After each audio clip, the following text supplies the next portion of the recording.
ഇതാ മനുഷ്യവംശത്തിനെ മുഴുവനും പുതിയതാക്കുന്നതിനുള്ള വലിയ പദ്ധതിയുമായിട്ട് വന്നിരിക്കുന്ന ഒരു മഹാനായ രാജാവാണെങ്കിലും ഈ ഒരു അപ്പക്കഷ്ണത്തിലൂടെയാണ് എല്ലാ കാര്യവും നടത്താൻ അങ്ങ് തിരുമനസ്സായിരിക്കുന്നത്. എന്തോ ഒരു വലിയ രഹസ്യമാണ്. മനുഷ്യവംശത്തെ മുഴുവനും നവീകരിക്കാൻ കഴിയുന്ന വിസ്മരണീയമായ ശക്തിയാണ് ഇതിലടങ്ങിയിരിക്കുന്നത്. ഈശോ പറഞ്ഞു, ഞാൻ സ്വർഗത്തിൽ നിന്നിറങ്ങി വന്ന ജീവനുള്ള അപ്പമാകുന്നു. ലോകത്തിൻ്റെ മുഴുവൻ ജീവന് വേണ്ടിയാണ് ഞാൻ വന്നിരിക്കുന്നത്. അതിൻ്റെ ആ വ്യാപ്തി, അതിൻ്റെ ആ ഹോറിസോൺ നമ്മളൊന്ന് കാണുക.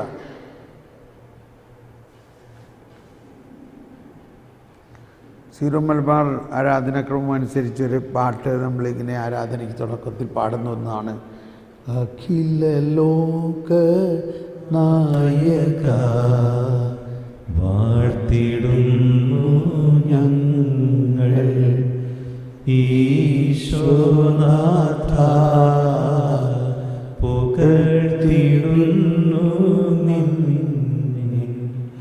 നീയല്ലോ ശരീരങ്ങൾക്കുയിർപ്പേകുന്നേ,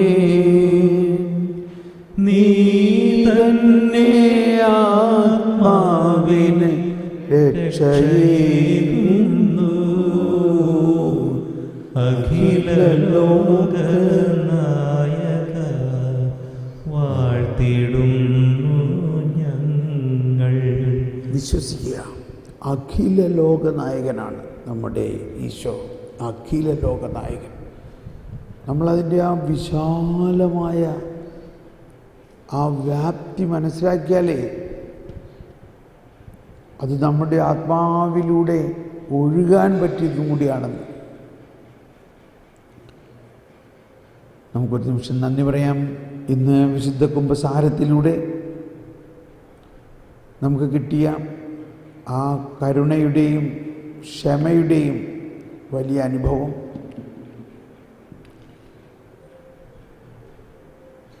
നമ്മൾ കിട്ടിയ വലിയ ആശയങ്ങൾ. അവസാനമായി നമ്മൾ കേട്ടത് ആദത്തെ ദൈവം ശിക്ഷിക്കുകയല്ലായിരുന്നു, ആദത്തെ ഏദേൻ തോട്ടത്തിൽ നിന്ന് പുറത്താക്കിയത്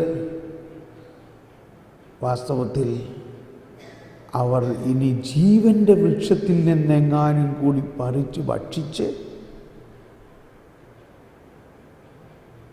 അമർത്യരാകാതിരിക്കാൻ വേണ്ടി, ജീവൻ്റെ വൃക്ഷത്തിൽ നിന്നെങ്ങാനും പറിച്ച് ഭക്ഷിച്ച് അമർത്യരായാൽ അവർ പാപാവസ്ഥയിൽ അമർത്യരാകും. അങ്ങനെ ആകാതിരിക്കാൻ വേണ്ടി ആണ് അവരെ പുറത്താക്കിയത്.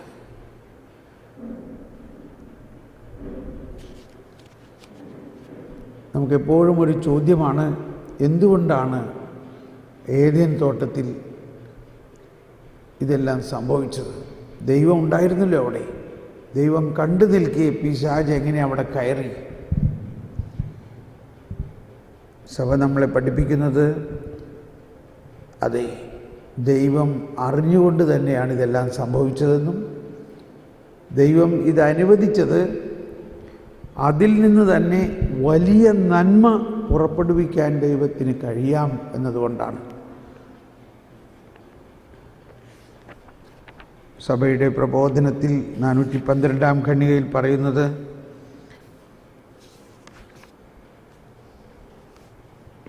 വിശുദ്ധ അഖീനോസ് എഴുതി, ആദിമാതാപിതാക്കൾ ആദി പാപത്തിന് ശേഷവും മഹത്തമമായ ഔന്നത്യത്തിലേക്ക് മനുഷ്യ വ്യക്തി ഉയർത്തപ്പെടുന്നതിന് തടസ്സമൊന്നുമില്ല. തിന്മ സംഭവിക്കാൻ ദൈവം അനുവദിക്കുന്നത് അതിൽ നിന്ന് മഹത്തരമായ നന്മ പുറപ്പെടുത്തുന്നതിന് വേണ്ടിയാണ്. വിശുദ്ധ പൗലോസ് പറയുന്നു, പാപം വർദ്ധിക്കുന്നിടത്ത് ദൈവകൃപ അതിലുപരിയായി വർദ്ധിച്ചു. ലത്തീൻ ആരാധനാക്രമത്തിലെ ആഹ്ലാദഗീതം, ഉയർപ്പ്, ഈസ്റ്റർ വിജിൽ, ഉയർപ്പ് ശനിയാഴ്ച രാത്രി ആഹ്ലാദഗീതം നമ്മൾ ആലപിക്കാറുണ്ടല്ലോ, ശ്രദ്ധിച്ചിട്ടുണ്ടോ? അതിൽ പറയുകയാണ്, ഓ ഭാഗ്യകാരണമായ അപരാധമേ, ഇത്ര മഹാനായൊരു രക്ഷകൻ നീ ഞങ്ങൾക്ക് നേടിത്തന്നല്ലോ. അതൊന്ന് പാടിക്കേട്ടോളൂ. ആദത്തിൻ പിഴ കാരണമായി മർത്യനു വന്ന കടം വീട്ടി ക്രിസ്തു നമുക്കായി തൻ രക്തം ചിന്തിയൊഴിച്ച ശിക്ഷകളും ആകയാൽ രക്ഷകനാഗമിക്കാൻ ഹേതുവ പാപമേ ഭാഗ്യപൂർണം. ഈ രാവിൻ ശുദ്ധിയ ധർമ്മമെല്ലാം നേരായി തന്നെ തുരത്തിയിടുന്നു.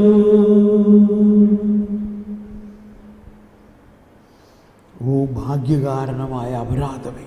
അപ്പോൾ തിന്മ സംഭവിക്കാൻ ദൈവം അനുവദിച്ചത് അതിൽ നിന്ന് തന്നെ വലിയ നന്മ ഉണ്ടാക്കാൻ ദൈവത്തിന് കഴിയും. അതാണ് ദൈവത്തിൻ്റെ കരുണയും സർവാധിപത്യവും. ആകയാൽ രക്ഷകൻ ആഗമിക്കാൻ ഹേതുവാം പാപമേ ഭാഗ്യപൂർണം. ഈ രാവിൻ ശുദ്ധിയ ധർമ്മമെല്ലാം നേരായി തന്നെ തുരത്തിയിടുന്നു. ആകയാൽ രക്ഷകൻ ആഗമിക്കാൻ, ഈ രക്ഷകനെ ഇന്നിവിടെ നമുക്ക് ആരാധിക്കാൻ, ഈ രക്ഷകനെ നമുക്ക് കിട്ടിയത് എന്തുകൊണ്ടാ?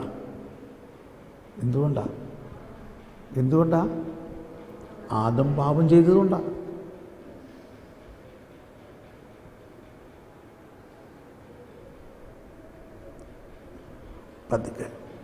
ആകയാൽ രക്ഷകൻ ആഗമിക്കാൻ ഹേതുവാം പാപമേ ഭാഗ്യപൂർണം. ഈ രാവിൻ ശുദ്ധിയ ധർമ്മമെല്ലാം നേരായി തന്നെ തുരത്തിയിടുന്നു.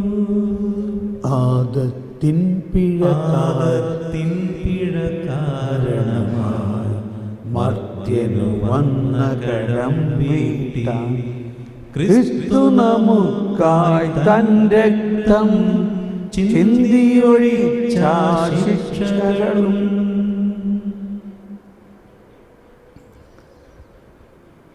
വിശാലമായി ചിന്തിക്കണം, വിശാലമായി.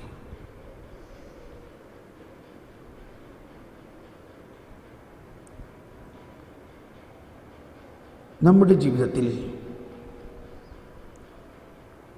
ജീവിതം പ്രത്യേകിച്ച് ശുശ്രൂഷ ജീവിതം എന്ന് പറയുന്നത് ഈശോയുടെ മറ്റൊരു ഈശോ ആണ്. ആ മറ്റൊരു ഈശോ എന്ന് പറഞ്ഞാൽ ഈശോയുടെ ഉയർപ്പിലും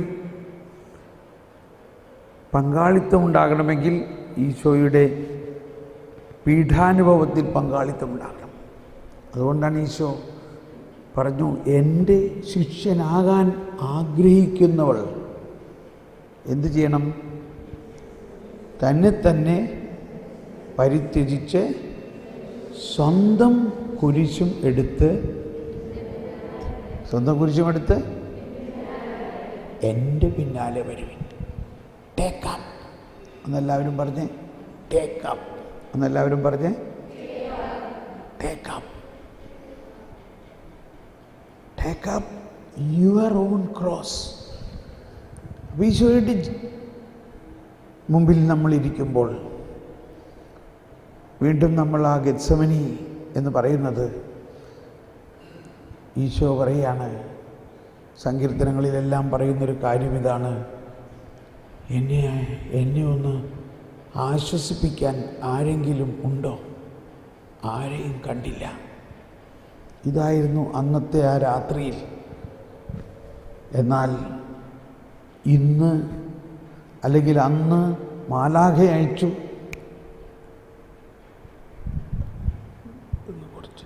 അന്ന് മാലാഖ അയച്ചുവെങ്കിൽ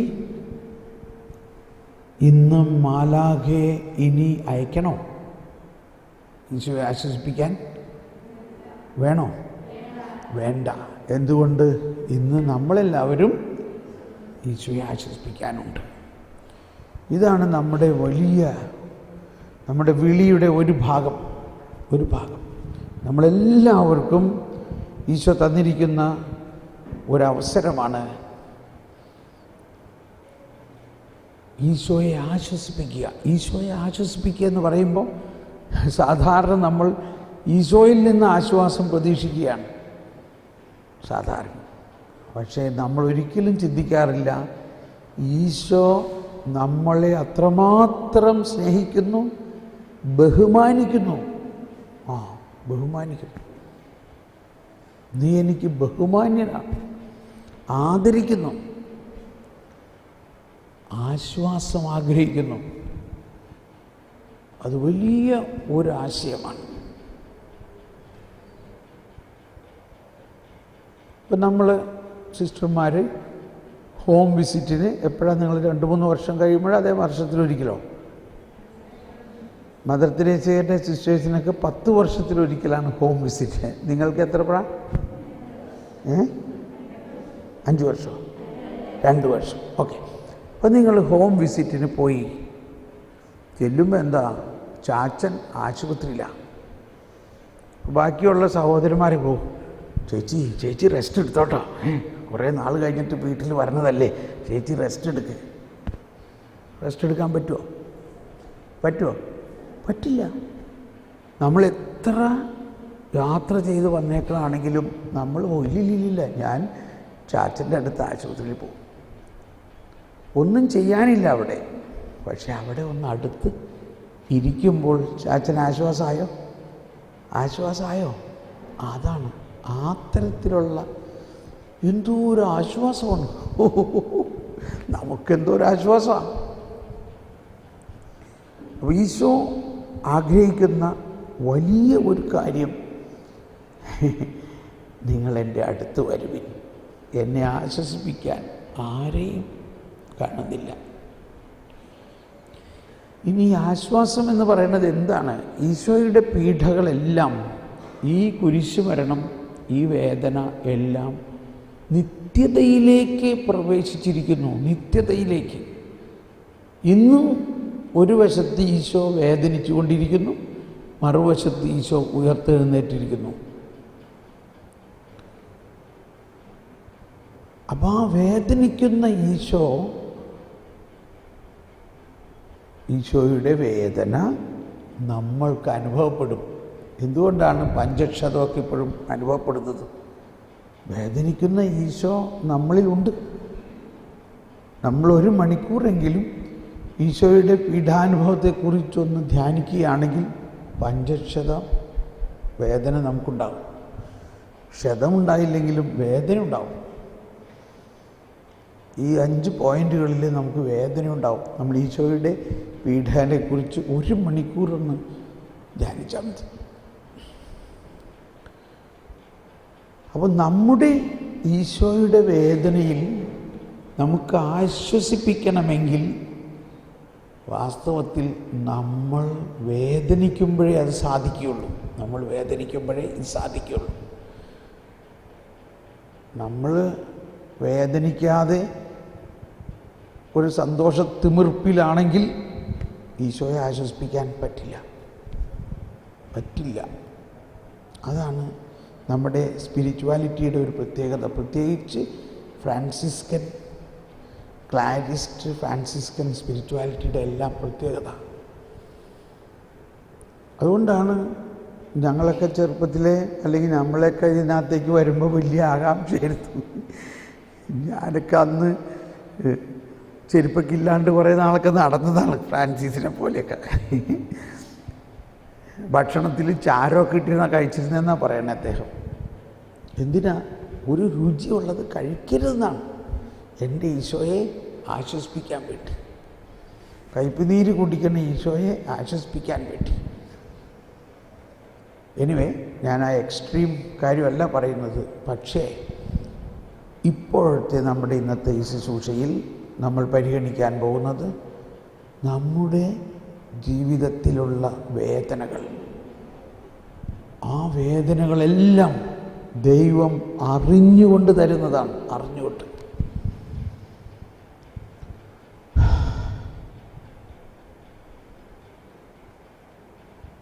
ദൈവത്തിന് ആ വേദനകളെല്ലാം, ഈശോയ്ക്ക് ആ വേദനയെല്ലാം ആവശ്യമുണ്ട്. ആ വേദനയെ ഈശോയുടെ വേദനയുമായിട്ട് ഒട്ടിക്കുമ്പോഴാണ് ഈശോയ്ക്ക് ആശ്വാസം ഉണ്ടാവുന്നത്. പെട്ടെന്ന് നമുക്ക് കണ്ണടച്ച് നമ്മുടെ വേദനകളെ ഒന്ന് ചിന്തിക്കാം. നമ്മുടെ ജീവിതത്തിലുണ്ടായിട്ടുള്ള ഏറ്റവും വലിയ വേദന എന്താ? ഞാൻ പ്രത്യേകം പറയാവുന്നൊരു കാര്യം, ഇത് നിങ്ങളെല്ലാവർക്കും ഉണ്ട്, ഉണ്ടാകും, ഇനിയും ഉണ്ടാകും. അതാണ് പറഞ്ഞത്, daily daily take up your pain daily. എന്നിട്ട് പറയുന്നത്, ഈ വേദന തന്ന ആളുകളുടെ പുറകെ പോകാനല്ല പറയണേ, എൻ്റെ പുറകെ വരൂ. സംഭവം നമ്മൾക്ക് ആരെങ്കിലും ഒരു വേദന തന്നു കഴിഞ്ഞാൽ പിന്നെ നമ്മൾ അവരുടെ പുറകെ പോകും. നമ്മൾ ഉടനെ സുപ്പീരിയറെ വിളിച്ച് പറയണ്ടോ, ആ സിസ്റ്ററോട് ആവശ്യമില്ലാണ്ട് എന്നെ വഴക്ക് പറഞ്ഞു, ഇങ്ങനെ ഞാൻ സമ്മതിക്കുന്നില്ല, ഇങ്ങനെ എന്നെ ആവശ്യമില്ലാണ്ട് വഴക്ക് പറയാം, ഞാൻ സമ്മതിക്കില്ല, ഞാൻ മദറിനോട് പറയാൻ പോകണം, ഞാൻ മദർ ജനറലോട് പറയാൻ പോകണം, കൗൺസിലറോട് പറയാൻ പോകണം. പോയി, എല്ലാം പോയി. ഇപ്പം എവിടെ പോയി? നമ്മൾ തന്ന ആളുടെ പുറകെ പോയി. മറിച്ച് എന്ത് ചെയ്യണമായിരുന്നു? മിണ്ടണ്ട, ആ വേദനയുമായിട്ട് ഇവിടെ വരൂ, യേശുവിൻ്റെ അടുത്ത് എൻ്റെ പിന്നാലെ വരൂ, അതെനിക്ക് തരൂ, എന്നെ ഒന്ന് ആശ്വസിപ്പിക്കൂ. നമുക്കൊരുമിച്ച് ഈ വേദന ലോകത്തിൻ്റെ മുഴുവനെയും പാപപരിഹാരത്തിനായി ഉപകരിക്കാം. ഈശോ പീഡാനുഭവം എന്ന് പറഞ്ഞാൽ പീലാത്തോസിൻ്റെ മുമ്പിൽ നിൽക്കുന്ന ഈശോ, പീലാത്തോസ് പറയാണ്, നിന്നെ കൊല്ലാനുള്ള അധികാരം എനിക്ക് കിട്ടും. മനസ്സിലായിട്ടുണ്ടോ? ആ, എന്നാൽ വേണമെങ്കിൽ വെറുതെ വിടാനുള്ള അധികാരം എനിക്ക് കിട്ടും. ഈശോ വളരെ സൗമ്യമായിട്ട് പറഞ്ഞു, അത് എൻ്റെ പിതാവ് നിനക്ക് തന്നതാ എന്നെ കൊല്ലാൻ. എൻ്റെ പിതാവ് നിനക്ക് തന്നില്ലായിരുന്നുവെങ്കിൽ എൻ്റെ മേൽ നിനക്ക് ഒരധികാരം ഉണ്ടാവില്ലായിരുന്നു. അപ്പോൾ ഈ വേദനയെല്ലാം ഈശോ ആരുടെ കയ്യിൽ നിന്നാണ് സ്വീകരിച്ചത്? പീലാത്തോസിൻ്റെ കയ്യിൽ നിന്നോ, പട്ടാളക്കാരുടെ കയ്യിൽ നിന്നോ, ആണിയടിച്ചവരുടെ കയ്യിൽ നിന്നോ അല്ല, പിതാവിൻ്റെ കയ്യിൽ നിന്ന്. നമുക്കിപ്പോൾ നമ്മുടെ ജീവിതത്തിൽ നമ്മുടെ വിളി എന്ന് പറയുന്നത്, എന്നാണ് നമ്മുടെ വിളി ഉണ്ടായത്? അമ്മയുടെ ഗർഭത്തിൽ ഉരുവാകുമ്പോൾ തന്നെ നിങ്ങളുടെ വിളി ഉണ്ടായി. വിളി എന്ന് പറഞ്ഞാൽ ഈശോയുടെ ജീവിതത്തിൽ പങ്കാളിത്തമാണ് സമർപ്പിത ജീവിതം. നമ്മൾ പറയും വൗസ്, എവാഞ്ചലിക്കൽ വൗസ് എന്ന് പറഞ്ഞാൽ പോവർട്ടി, ചാസ്റ്റിറ്റി, ഒബീഡിയൻസ് എന്ന് പറഞ്ഞാൽ മറ്റൊരു വിധത്തിൽ ഈശോയുടെ ജീവിതമാണ് പോവർട്ടി, ചാസ്റ്റിറ്റി, ഒബീഡിയൻസ്. ആ ജീവിതത്തിൽ നമ്മൾ പങ്കാളിയാണ്. അത് നമ്മൾ കുഞ്ഞുനാളിലേ തന്നെ ആരംഭിച്ചിരിക്കുന്നു. അതുകൊണ്ട് നിങ്ങൾ തിരിഞ്ഞു നോക്കുകയാണെങ്കിൽ ഒരു കാര്യവുമില്ലാതെ ചെറുപ്പം മുതലേ തന്നെ നിങ്ങൾക്ക് സഹനമാണ്, തിരസ്കരണം. ചിലർ പറയും, നീ ഇല്ലായിരുന്നെങ്കിൽ നിന്നെ എന്തിനാണ് ഞാൻ പെറ്റതെന്ന് വരെ അമ്മ പറഞ്ഞു കാണില്ലല്ലോ. അതെല്ലാം ഇപ്പോൾ ഈശോയ്ക്ക് കൊടുക്കാൻ നമുക്ക്. നമ്മുടെ ജീവിതത്തിലുണ്ടായിട്ടുള്ള എല്ലാ വേദനകളും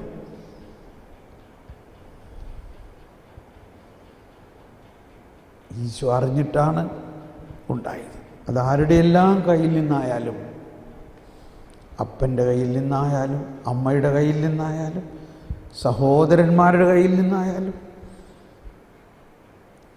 പിന്നെ കമ്മ്യൂണിറ്റിയിൽ വന്നിട്ട് നോവീസ് മിസ്ട്രസിൻ്റെ കയ്യിൽ നിന്നായാലും, സഹപ്രവർത്തകരുടെ കയ്യിൽ നിന്നായാലും, സുപ്പീരിയേഴ്സിൻ്റെ കയ്യിൽ നിന്നായാലും, ശുശ്രൂഷ ഇവരെവിടെ നിന്നായാലും, അതെല്ലാം ഈശോയെ അങ്ങറിയാതെ ഒന്നും ഉണ്ടായിട്ടില്ല. നമ്മൾ ആ വേദനയെ ഒന്ന് അനുഭവിച്ചുകൊണ്ട് കൈവിരിച്ച് പിടിച്ച് കുരിശിൽ ആണികൾ അടിച്ചപ്പെട്ടിരിക്കുന്ന ഈശോയുടെ ശരിക്കും ആ വേദന ഉൾക്കൊണ്ടുകൊണ്ട് നമുക്ക് കൈവിരിച്ച് പിടിക്കാം. കൈവിരിച്ച് പിടിക്കാം. ആ വേദന ഉൾക്കൊണ്ടുകൊണ്ട്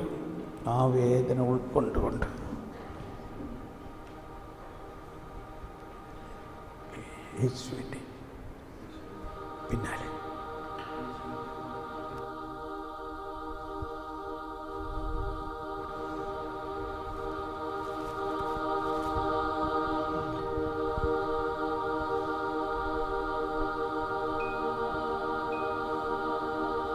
യേശുവിൻ്റെ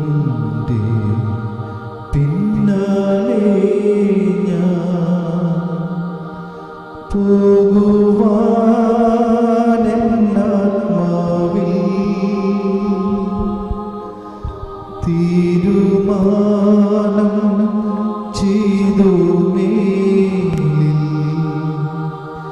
പിന്നിലേക്കില്ലൽപ്പവും യേശുവിൻ്റെ പിന്നാലെ ഞാൻ പോകുവാനെന്നാത്മാവിൽ തീരുമാനം ചെയ്തു മേലിൽ പിന്നിലേക്കില്ലൽപ്പവും എന്റെ പിന്നിൽ ലോകമാണ്,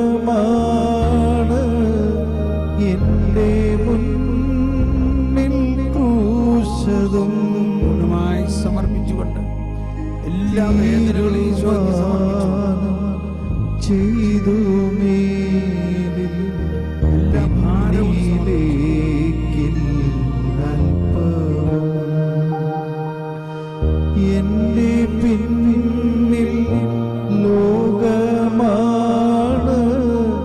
എന്റെ മുന്നിൽ ക്രൂശതും ബാല്യകാലം മുതലുള്ള ജീവിതത്തിൽ ഏറ്റവും വേദനിച്ചിട്ടുള്ള സംഭവങ്ങളെ ചെയ്തു മേലിൽ പിന്നിലേക്കില്ലൽപ്പവും പൂർണ്ണമായിട്ട് കൈവിരിച്ച് പിടിച്ച് വേദനിച്ചുകൊണ്ട് നമ്മുടെ വേദനകളെല്ലാം ഈശോയുടെ വേദനയോട് ചേർത്ത് വെച്ച് പറ്റുമെങ്കിൽ സ്തുതിച്ച് പ്രാർത്ഥിക്കാവുന്ന, കരഞ്ഞ് പ്രാർത്ഥിക്കാം. ഈശോ കരഞ്ഞു, ഗെത്സമനിയിൽ വെച്ച് ഈശോ കരഞ്ഞു. എനിക്ക് പറ്റുന്നില്ല, എനിക്ക് പറ്റുന്നില്ല, എനിക്കിത് താങ്ങാൻ പറ്റുന്നില്ല. അത് തന്നെയാണ് നമ്മളും പലപ്പോഴും കരഞ്ഞിട്ടുള്ളത്. നമ്മൾ അതുപോലെ ഒന്ന് കരഞ്ഞ് പ്രാർത്ഥിക്കാം. ഇപ്പോൾ എനിക്കിത് താങ്ങാൻ പറ്റുന്നില്ല എന്ന് പറഞ്ഞ നിമിഷങ്ങൾ, എന്നെ കൊണ്ടിത് പറ്റില്ല, ഞാൻ വിട്ടു പോകും, എനിക്കിത് പറ്റില്ല കർത്താവേ. അതുപോലെ വേദനിച്ച ആ നിമിഷങ്ങളെല്ലാം ഞാൻ അങ്ങേക്ക് സമർപ്പിക്കുന്ന ഈശോയെ. ഒന്ന് സ്തുതിക്കാം. യേശുവേ നന്ദി, യേശുവേ നന്ദി, യേശുവേ. ആ നിമിഷങ്ങളെല്ലാം അങ്ങയെ ആശ്വസിപ്പിക്കുന്നതിനായിട്ട് അങ്ങയുടെ വേദനയോട് ചേർത്തുകൊണ്ട് കൈവിരിച്ച് പിടിച്ചുകൊണ്ട് കണ്ണുനീരൊഴുക്കി പ്രാർത്ഥിക്കുക. ഈശോയെ, ആ വേദനകളെല്ലാം അങ്ങയുടെ വേദനയോട് ചേർത്തുകൊണ്ട് ഞങ്ങൾ സ്തുതിക്കുന്നു. Hallelujah, hallelujah. യേശുവേ നന്ദി, യേശുവേ നന്ദി, യേശുവേ നന്ദി, യേശുവേ നന്ദി, യേശുവേ നന്ദി. ഓ യേശുവേ, ആ വേദനകളെല്ലാം അങ്ങയുടെ വേദനയോട് ചേർത്തു അങ്ങയുടെ കരങ്ങളിൽ നിന്ന് സ്വീകരിക്കുന്നു. അങ്ങയുടെ കരങ്ങളിൽ നിന്ന് സ്വീകരിക്കുന്നതോടൊപ്പം അത് തന്നവരെല്ലാവരെയും അനുഗ്രഹിക്കണമേ എന്ന് പ്രാർത്ഥിക്കുന്നു. ഈശോ പ്രാർത്ഥിച്ചു, ഈശോ പ്രാർത്ഥിച്ചു, പിതാവേ അവരോട് ക്ഷമിക്കണമേ, അവർ ചെയ്യുന്നത് എന്തെന്ന് അറിയുന്നില്ല എന്ന പോലെ നമുക്കും പ്രാർത്ഥിക്കാം. പിതാവേ, ഈശോയെ, എന്നെ വേദനിപ്പിച്ചവരും ഞാൻ അനുഭവിച്ച സഹനങ്ങളും തിരസ്കരണങ്ങളും എല്ലാം ഈശോയെ അങ്ങ് അറിഞ്ഞിട്ടാണ്. അവരോട് ക്ഷമിക്കണമേ, അവരോട് ക്ഷമിക്കണമേ, അവരോട് ക്ഷമിക്കണമേ, അവരോട് ക്ഷമിക്കണമേ.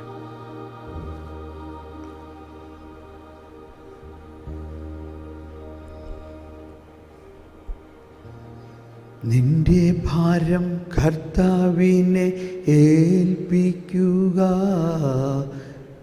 അവിടുന്ന് നിന്നെ താങ്ങിക്കൊള്ളും.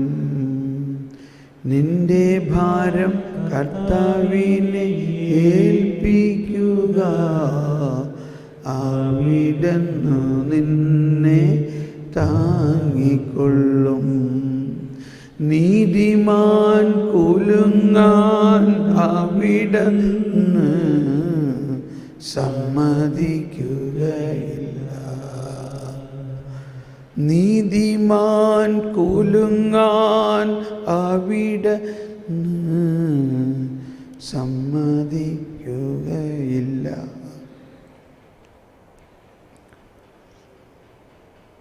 ഒന്നൊന്നായിട്ട് നമ്മുടെ ജീവിതത്തിലെ വേദനകൾ യെശയ്യാ 50-ാം അധ്യായത്തിൽ പറയുന്നു, അടിച്ചവർക്ക് പുറവും താടിമീശ പറിച്ചവർക്ക് കവിളുകളും അവൻ കാണിച്ചു കൊടുത്തു.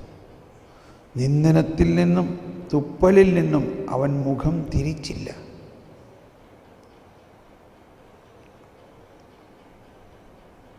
അമ്പത്തിമൂന്നിൽ പറയുന്നു, നമ്മുടെ വേദനകളാണ് അവൻ ചുമന്നത്. 53:8-9 പറയുന്നത്, അവൻ വേദനിക്കണം എന്നത് അവിടുത്തെ ഹിതമായിരുന്നു. അവിടുന്നാണ് അവനെ ക്ലേശങ്ങൾക്ക് വിട്ടുകൊടുത്തത്. Take up your own cross and follow me. ഓ ഈശോയെ, ഞാൻ എപ്പോഴും ഇത് മനസ്സിലാക്കാൻ വൈകിപ്പോകുന്നല്ലോ ഈശോയെ. എന്നും ഞാൻ വിചാരിക്കും ഇനി എന്ത് സകലം വന്നാലും ഞാൻ എടുത്തോളാമെന്ന്. പക്ഷെ അത് വരുന്ന സമയത്ത് ഞാൻ അതെല്ലാം മറന്ന് പോകുന്നു. ദൈവമേ, ആ ജ്ഞാനം എനിക്ക് നൽകണമേ, ആ വിശ്വാസം എനിക്ക് നൽകണമേ, ആ പരിശുദ്ധാത്മാവിൻ്റെ പ്രൊഫറ്റിക് ഗിഫ്റ്റ് എനിക്ക് നൽകണമേ. സഹനങ്ങളെ മുൻകൂട്ടി കാണാനും അത് സ്വീകരിക്കാൻ വേണ്ടി ഒരുങ്ങാനും. അതാണ് ഈശോയുടെ ജീവിതം. ഈശോ എല്ലാം പറഞ്ഞു, എനിക്ക് ജെറുസലേമിലേക്ക് പോകണം.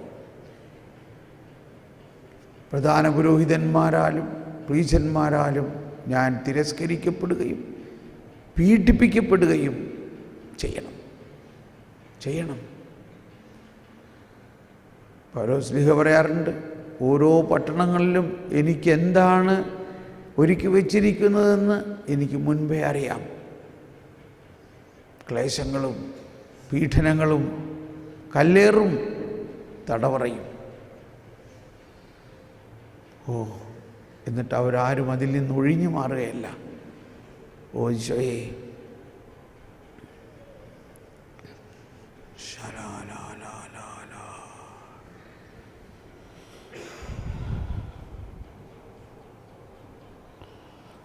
നമ്മുടെ ജീവിതത്തിലെ ഏറ്റവും വേദനിപ്പിച്ചൊരു സംഭവത്തെ ഓർക്കുക.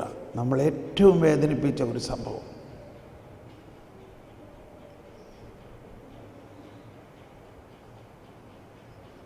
ഓ യേശുവേ, ഞാനതിപ്പോൾ സ്വീകരിക്കുന്നു, അങ്ങയുടെ കൈകളിൽ നിന്ന് സ്വീകരിക്കുന്നു. ഞാനതിനെ പ്രതി ഒരുപാട് പെറുപുറത്തിട്ടുണ്ട്, ഒരുപാട് പരാതി പറഞ്ഞിട്ടുണ്ട്. എനിക്കെന്തിന് തന്നു? പക്ഷെ ഇന്ന് ഞാൻ അത് അങ്ങയുടെ കയ്യിൽ നിന്നും സ്വീകരിക്കുന്നു. പിലാത്തോസിൻ്റെ കയ്യിൽ നിന്നല്ല, പിതാവിൻ്റെ കയ്യിൽ നിന്ന് അങ്ങ് സ്വീകരിച്ച പോലെ എൻ്റെ ജീവിതത്തിലുണ്ടായ എന്നെ അവഹേളിച്ച, എന്നെ തൊലി ഉലിഞ്ഞ പോലെ മറ്റുള്ളവരുടെ മുമ്പിൽ വെച്ചും അല്ലാതെയും എല്ലാം ഞാൻ ചെയ്യാത്ത കുറ്റത്തിന് എന്നെ അവഹേളിച്ചിട്ടുണ്ടെങ്കിൽ ഈശോയെ, ഇപ്പോൾ ഞാനതെല്ലാം സ്വീകരിക്കുന്നു.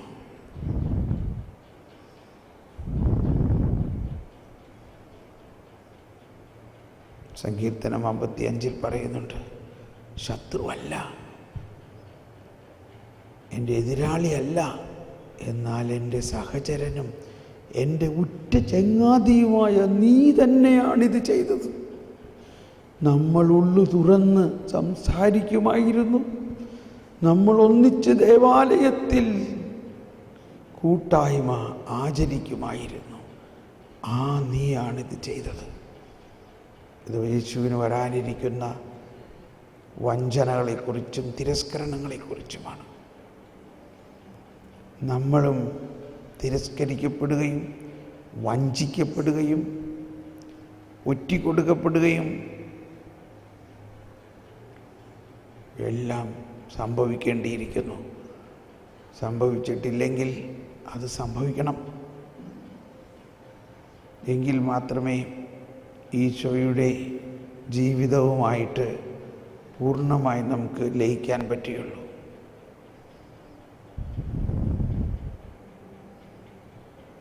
നമ്മുടെ മാത്രമല്ല, നമ്മുടെ കമ്മ്യൂണിറ്റിയിലെ നമ്മുടെ കുടുംബത്തിലെ എല്ലാ വേദനകളും ഈശോയ്ക്ക് ആവശ്യമുണ്ട്.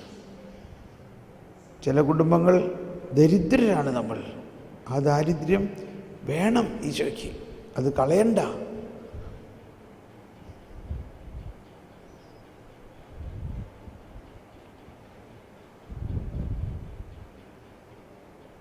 നമുക്ക് ഇരിക്കാം. അല്പസമയം ഇനി ശാന്തമായി ഇരിക്കുന്നു. ഞാനൊന്നും മിണ്ടില്ല. ഇതേ ആശയത്തിൽ തന്നെ പരിശുദ്ധാത്മാവ് നിങ്ങളെ നയിക്കും. നിങ്ങൾക്ക് എവിടെ വേണമെങ്കിലും ഇരിക്കാം. താഴെ ഇരിക്കണമെങ്കിൽ ഇരിക്കാം.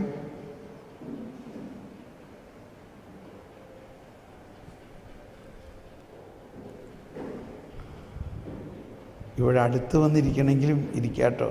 ആർക്കെങ്കിലും അടുത്ത് വന്നിരിക്കണമെങ്കിൽ, ഈശോൻ്റെ അടുത്ത് വന്നിരിക്കണമെങ്കിലും വേണോ? ഇപ്പോൾ വേണ്ട അല്ലേ? ഇപ്പം ഇങ്ങനെ ഇരുന്നോ. ഇപ്പം ഇങ്ങനെ ഇരുന്നോ. ഈ കണ്ണുകളടച്ച് ഈ സഹനത്തിൻ്റെ മേഖലയെ തന്നെ ഒന്നുകൂടി എടുത്തോ.